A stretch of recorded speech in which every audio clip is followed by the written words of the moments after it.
नमस्कार दोस्तों, जय हिंद। दिस इज सोनू अहलावत लेकर आ चुका हूं आपके लिए दी करंट अफेयर शो का 13th एपिसोड, जिसमें हम लास्ट वीक के सभी इंपोर्टेंट करंट इवेंट्स को डिटेल के साथ डिस्कस करने वाले हैं, जो कि आपके आने वाले हर एक कॉम्पिटिटिव एग्जाम के लिए मोस्ट इंपोर्टेंट रहेगा।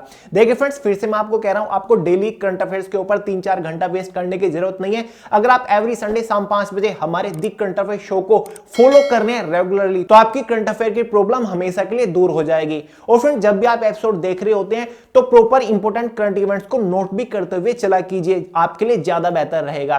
तो फ्रेंड्स, आज के एपिसोड को ज्यादा ही इंटरेस्टिंग है, तो चलिए फटाफट शुरू करते हैं। बात कर लेते हैं first most important current event के बारे में। केंद्र सरकार ने पीएम वाणी योजना को दी मंजूरी। फ्रेंड्स, हाल ही में प्रधानमंत्री नरेंद्र मोदी ने पीएम वाणी योजना को मंजूरी दे दी है और इसके ऊपर काम भी स्टार्ट हो चुके हैं। सबसे पहले समझ लेते हैं कि पीएम वाणी है क्या, इसकी फुल फॉर्म क्या है। इसकी फुल फॉर्म है प्रधानमंत्री वाईफाई एक्सेस नेटवर्क इंटरफेस, यानी कि बहुत जल्द पूरे देश भर के अंदर आपको बहुत ही कम रेट के ऊपर गवर्नमेंट वाईफाई यानी कि इंटरनेट प्रोवाइड कराएगा। चार्ज बहुत ही कम होगा, बिल्कुल फ्री ये सर्विस नहीं रहने वाली है। तो इसका मतलब है क्या, ये पूरा मामला है क्या?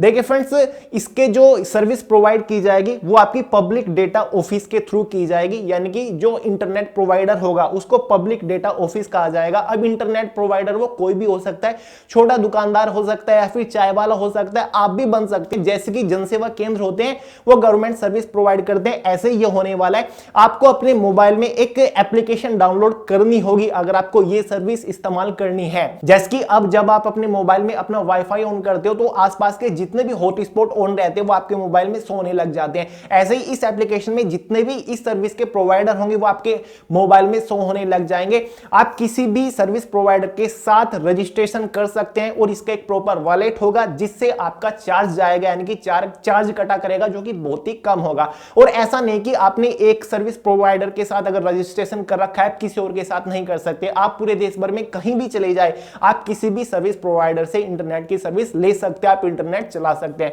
तो फ्रेंड्स, शायद ये सर्विस इंटरनेट की दुनिया में क्रांति ला पाए, क्योंकि काफी टाइम से सुनते आ रहे कि पूरे देश में फ्री वाईफाई मिलेगा। हालांकि फ्री तो नहीं, लेकिन बहुत ही कम दाम पे मिलेगा, जो कि अब हालत है उससे बहुत ही कम मिलने वाला है। फिलहाल कॉम्पिटिटिव एग्जाम के पॉइंट ऑफ व्यू से इंपॉर्टेंट ये है पीएम वाणी है क्या, इसकी फुल फॉर्म देख लीजिए, प्रधानमंत्री वाईफाई एक्सेस नेटवर्क इंटरफेस। ठीक है, तो ये प्रॉपर योजना होने वाली है। क्या योजना है ये मैंने आपको समझा दिया, बहुत इंपॉर्टेंट है। नेक्स्ट इवेंट की तरफ बढ़ते हैं। चीन ने पहली बार कृत्रिम सूर्य ऊर्जा को सफलतापूर्वक संचालित किया। बहुत ज्यादा इंपॉर्टेंट है, एग्जाम में पूछा जाएगा। फ्रेंड्स, आजकल चीन जितने भी एडवांस लेवल के देश हैं टेक्नोलॉजी में, जापान, अमेरिका, रूस, उनसे भी काफी आगे भाग रहा है, क्योंकि फाइनली चीन ने एक कृत्रिम सूर्य, इसका मतलब है आर्टिफिशियल सन बना लिया है।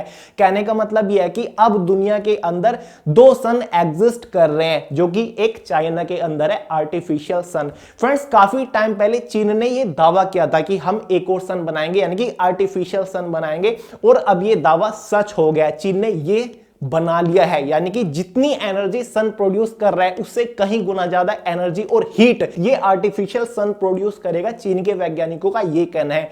और फ्रेंड्स, चीन ने इस न्यूक्लियर फ्यूजन रिएक्टर का सफलतापूर्वक टेस्ट भी कर लिया, जिसके बाद उनका ये कहना है कि जो ये आर्टिफिशियल सन है ये ओरिजिनल सन से कहीं ज्यादा गुना एनर्जी प्रोड्यूस करेगा और उससे कहीं ज्यादा गर्म है।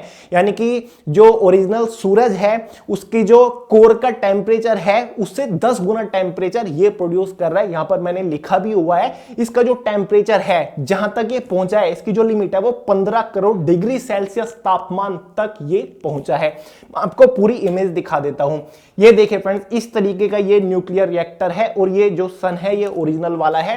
तो यहां पर लिखा हुआ है इस रिएक्टर का जो नाम है, ये इंपॉर्टेंट है एग्जाम के पॉइंट ऑफ व्यू से, वो HL2M रिएक्टर है। HL2M रिएक्टर है। देखिए फ्रेंड्स, जो चाइना की जो रिसर्च चल रही है न्यूक्लियर रिएक्शन के ऊपर, न्यूक्लियर रिएक्टर पर, यानी कि जो न्यूक्लियर पावर होती है, प्रोजेक्ट जो चले होते हैं उनमें एनर्जी की बहुत ज्यादा जरूरत है। और जो इन्होंने प्रोजेक्ट सफलतापूर्वक टेस्ट किया है उसमें बहुत ज्यादा हेल्प करने वाला है, यानी कि जो एनर्जी की खपत है वो पूरी करेगा ये वाला प्रोजेक्ट। और जो दुनिया का सबसे बड़ा न्यूक्लियर फ्यूजन प्रोजेक्ट चल रहा है वो फ्रांस के अंदर चल रहा है, जिसका नाम है ITIR। ये दुनिया का सबसे बड़ा न्यूक्लियर प्रोजेक्ट है, ठीक है, जिसमें टोटल 35 देश शामिल है, इंडिया भी है, चीन भी है उसके अंदर। इंडिया की जो भागीदारी है उसमें वो 10% इंडिया हेल्प कर रहा है। तो उस प्रोजेक्ट के अंदर ये जो आर्टिफिशियल सन चाइना ने बनाया बहुत ज्यादा हेल्प करने वाला है। तो फ्रेंड्स याद रखिएगा, बड़ा इंपॉर्टेंट इवेंट है। आई होप आप समझ गए होंगे इसको अच्छे से। तो चलिए नेक्स्ट इवेंट की तरफ बढ़ते हैं।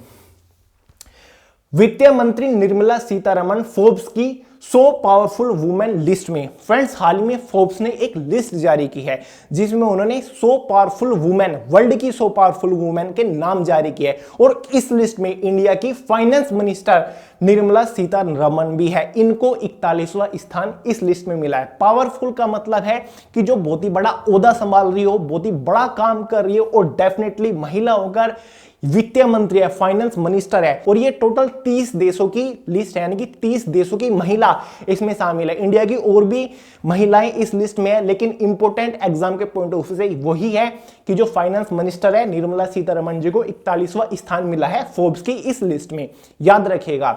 नेक्स्ट इवेंट की तरफ बढ़ते हैं। 10 दिसंबर को विश्व मानव अधिकार दिवस मनाया जाता है। इंपॉर्टेंट डेज से रिलेटेड एग्जाम में 2 क्वेश्चन पक्के हैं, तो पकड़ बना के रखिएगा। फ्रेंड्स हाल ही में 10 दिसंबर गया, तो इसी दिन विश्व मानव अधिकार दिवस मनाया गया। ये जो दिवस है बहुत ज्यादा इंपॉर्टेंट है एग्जाम के पॉइंट ऑफ व्यू से। अब इसका मतलब क्या है, मानव अधिकार दिवस क्यों मनाया जाता है? ये फ्रेंड्स 1950 से मनाने स्टार्ट हुआ था। जो यूनाइटेड नेशन असेंबली थी, इन्होंने अनाउंसमेंट की थी। उस टाइम पर भी इसका मकसद यही था, लोगों को उनके अधिकारों के बारे में जागरूक करना, उनके अधिकारों के बारे में आवाज उठाना। और जो ये यूनाइटेड नेशन बनी थी 1950 में, इन्होंने सभी देशों को आमंत्रित किया था इसमें कि अपने अधिकारों के लिए आवाज उठाओ। और अब भी वर्ल्ड ह्यूमन राइट्स डे मनाने का मकसद यही है कि लोगों को जागरूक करना, उनके मानव अधिकारों के बारे में बताना, ठीक है, कि ये तुम्हारा अधिकार है, इनके लिए खड़े हो। वर्ल्ड ह्यूमन राइट्स डे 10 दिसंबर को, भूलिएगा मत। नेक्स्ट इवेंट है, प्रधानमंत्री मोदी ने किया नए संसद भवन का शिलान्यास। यानी कि फ्रेंड्स फाइनली प्रधानमंत्री नरेंद्र मोदी ने जो इंडिया के अंदर न्यू पार्लियामेंट बनने वाली है उसकी नींव रख दी है, यानी कि उसका भूमि पूजन हो चुका है। मैंने दी करंट अफेयर शो के फर्स्ट एपिसोड में इसके बारे में आपको सभी डिटेल दे दी थी, लेकिन इंपॉर्टेंट करंट इवेंट फाइनली इसलिए बना क्योंकि इसकी नींव रख दी गई है, काम शुरू हो चुका है, ठीक है, नए सांसद की। तो नया जो संसद बनने वाली है वो कहां पर बनेगी, किस टाइप की होगी, कौन बना रहा है, उससे रिलेटेड आपके डाउट क्लियर कर देता हूं, ठीक है। ये देखिए जो आप स्क्रीन पर देख रहे हैं, ये एक हेक्सागोनल इस टाइप का, यानी कि ट्रायंगुलर टाइप का जो इसका डिजाइन रहने वाला है, शेप रहने वाला है, नई पार्लियामेंट का रहेगा। और ये जो पुरानी वाली पार्लियामेंट है उसी के आगे होने वाली है, ठीक है, उसी के बिल्कुल पास में होने वाली है। इसका जो इसमें मतलब जो खर्च आया, इसका जो बजट रहेगा वो लगभग 971 करोड़, यानी कि 971 करोड़ में ये इमारत तैयार होगी बन के। और इस इमारत को कौन बना रहा है? टाटा ग्रुप ऑफ कंस्ट्रक्शन, ठीक है, टाटा ग्रुप के पास ये प्रोजेक्ट है। तो क्वेश्चन घुमा फिरा के कैसा भी बन सकता है, मैं आपको दिखा देता हूं। ऊपर से ऐसा दिखाई देगा पुराने वाला संसद, और नए वाली संसद हमारी यहां पर बनेगी। एड्रेस कहां पर है? संसद मार्ग, गोकुल नगर, जनपद कैनॉट प्लेस, न्यू दिल्ली में ये है। नेक्स्ट इवेंट की तरफ चलते हैं। पश्चिम बंगाल में भारत का पहला टायर पार्क बनेगा। ये इवेंट पर्सनली मुझे काफी इंटरेस्टिंग लगा। तो फ्रेंड्स फाइनली एक अनाउंसमेंट हो चुकी है और इसके ऊपर काम भी स्टार्ट हो चुकी है कि भारत का जो पहला टायर पार्क होगा वो पश्चिम बंगाल में बनाया जाएगा, ठीक है। अब ये होगा कैसे? जितने भी टायर्स, व्हीकल के टायर, बस के टायर जो यूजलेस होते हैं, यानी कि जिनका इस्तेमाल होना बंद हो जाता है, बेकार हो जाते हैं, उनको आकृति दी जाएगी, उनको शेप दी जाएगी, उनसे डिजाइन क्रिएट किए जाएंगे और एक पार्क बनाया जाएगा जहां पर इनको सजाया जाएगा। जिससे ये आप स्क्रीन पर देख सकते हैं, टेबल, कुर्सी, यहां पर कुछ मोर की आकृति बनाई हुई है। तो इस टाइप का उन मतलब टायर से, जो बेकार टायर हो चुके हैं, उनसे ये पार्क बनाया जाएगा, सजाया जाएगा। और जो पश्चिम बंगाल में बन रहा है, इसके अंदर एक कैफेटेरिया भी होगा, यानी यहाँ पर लोग रेस्ट कर सकते हैं, कॉफी पी सकते हैं और साथ ही इंजॉय कर सकते हैं इस खूबसूरती को देखकर। तो इंटरेस्टिंग है, पहला टायर पार्क कहां बन रहा है? पश्चिम बंगाल में। इवेंट बहुत सालों तक चलने वाला है। जब ये पार्क बन जाएगा फिर क्वेश्चन ऐसा बनेगा कि कहां पर भारत का पहला टायर पार्क बनाया गया? पश्चिम बंगाल में। अब ये क्वेश्चन बन रहा है कि कहां पर बनाया जाएगा? पश्चिम बंगाल में। नेक्स्ट इवेंट की तरफ बढ़ते हैं। भारतीय विकेटकीपर बल्लेबाज पार्थिव पटेल ने लिया संन्यास। फ्रेंड्स मोस्ट इंपोर्टेंट कंटीमेंट है, ऐसे क्वेश्चन एग्जाम में अक्सर पूछे जाते हैं। फ्रेंड्स आप ये स्क्रीन पर देख रहे हैं, यह है पार्थिव पटेल। फाइनली इन्होंने क्रिकेट के हर एक फॉर्मेट से संन्यास ले लिया है। इन्होंने अपना वनडे लगभग 2012 में श्रीलंका के खिलाफ खेला था, जहां तक मुझे याद है, और अब इन्होंने तीनों फॉर्मेट से संन्यास ले लिया है। पार्थिव पटेल विकेटकीपर भी थे, साथ ही बहुत ही अच्छे बल्लेबाज भी थे। इन्होंने भारत के लिए लगभग 25 टेस्ट मैच खेले हैं, लगभग 38 वनडे इन्होंने खेले हैं, साथ ही 2 T20 इन्होंने इंटरनेशनल क्रिकेट में भारत के लिए खेले हैं।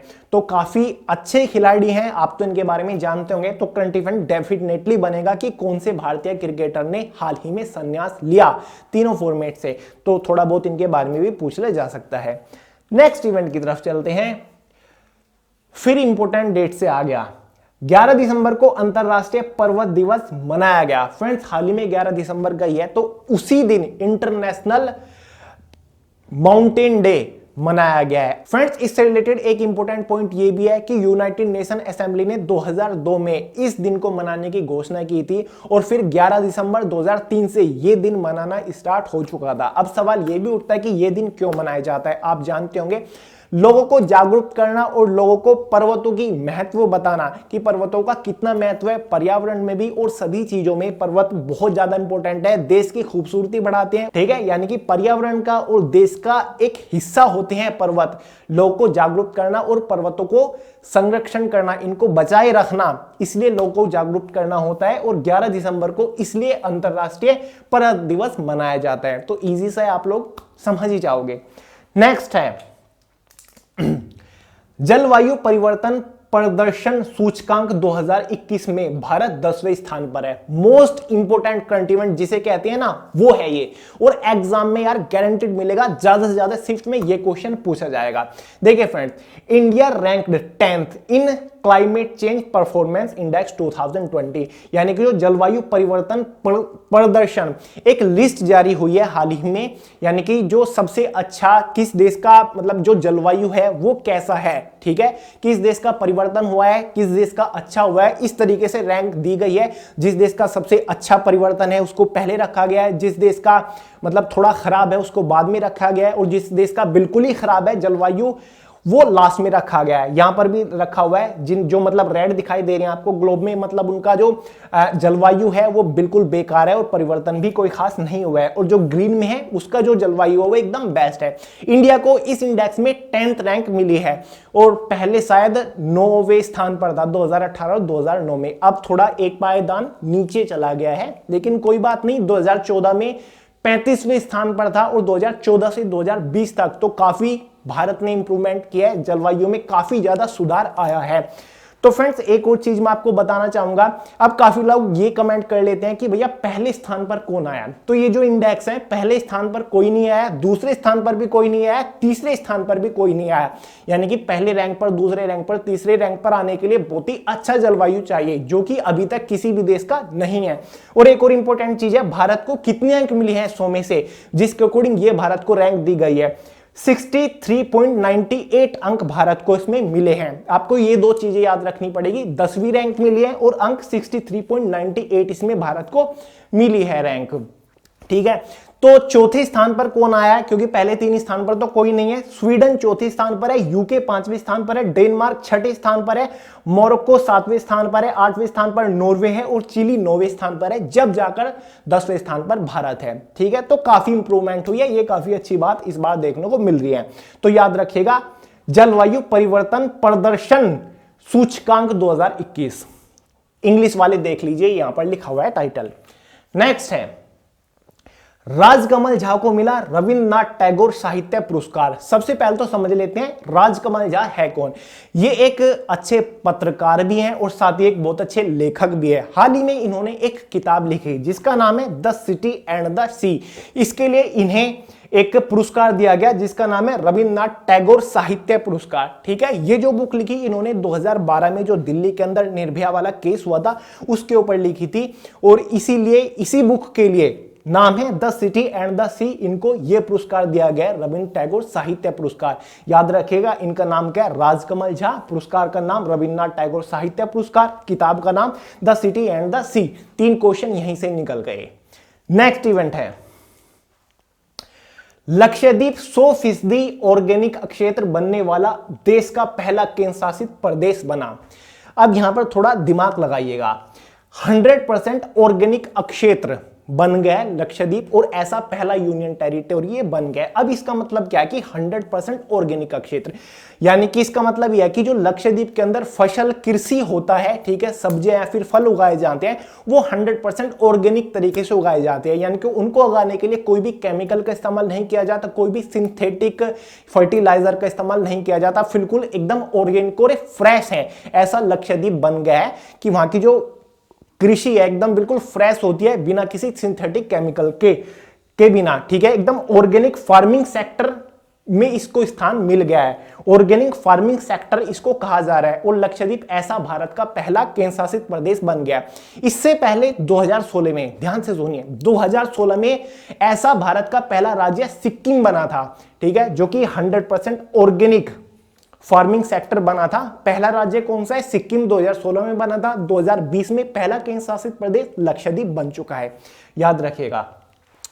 नेक्स्ट इवेंट की तरफ पर चलते हैं। ये भी बड़ा इंपॉर्टेंट है, इससे रिलेटेड यार पर्सनली मुझे काफी सारे क्वेश्चन मिल चुके हैं जब मैं एनालाइज करते रहता हूं। ब्रेक डांस को मिली पेरिस ओलंपिक 2020 में जगह। फ्रेंड्स, ब्रेक डांस के बारे में तो आप जानते होंगे, स्क्रीन पर आप देख लीजिए, इसको ओलंपिक में जगह मिल गई है ऑफिशियली, और जो डेब्यू करेगा वो 2024 में जो पेरिस में ओलंपिक होने वाले हैं उसमें ये डांस रहने वाला है, एक ओलंपिक खेल के तौर पर। युवाओं को आकर्षित करने के लिए ये कदम उठाया गया है।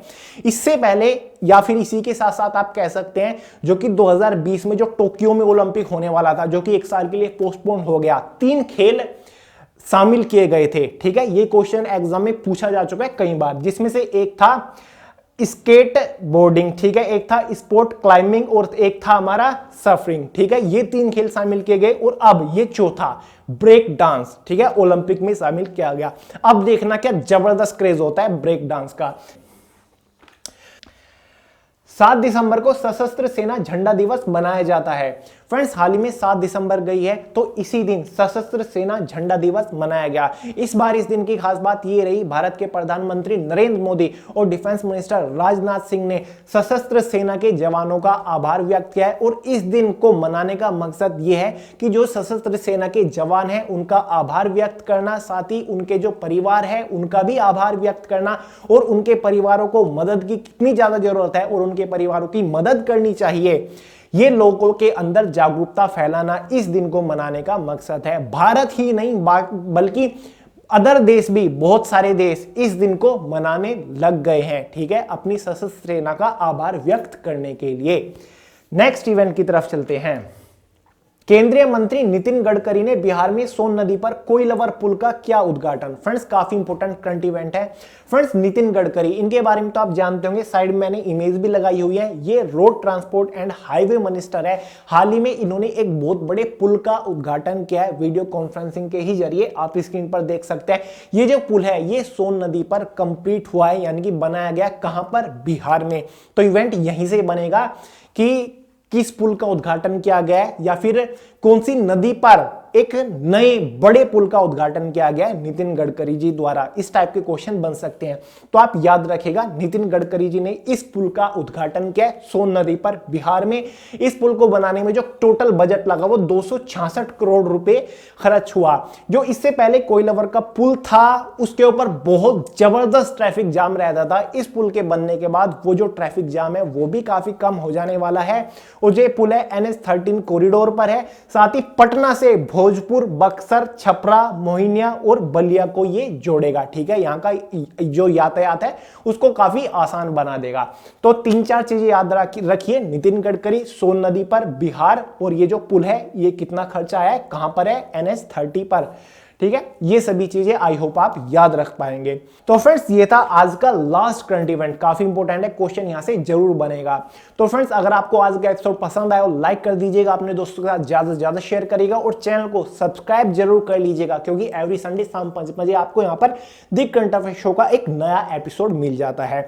इंस्टाग्राम के ऊपर आप कोई भी क्वेश्चन वगैरह पूछ सकते हैं, सोनू एलावत के नाम से, वहां पर मैं आपको मिल जाऊंगा। और बहुत जल्द धमाकेदार कुछ आने वाला है, अभी रिवील नहीं कर सकता, जल्दी ही करूंगा, तो वेट करते रहिए। तो चलिए फ्रेंड्स, मिलते हैं अगली वीडियो में बहुत जल्द, तब तक के लिए जय हिंद।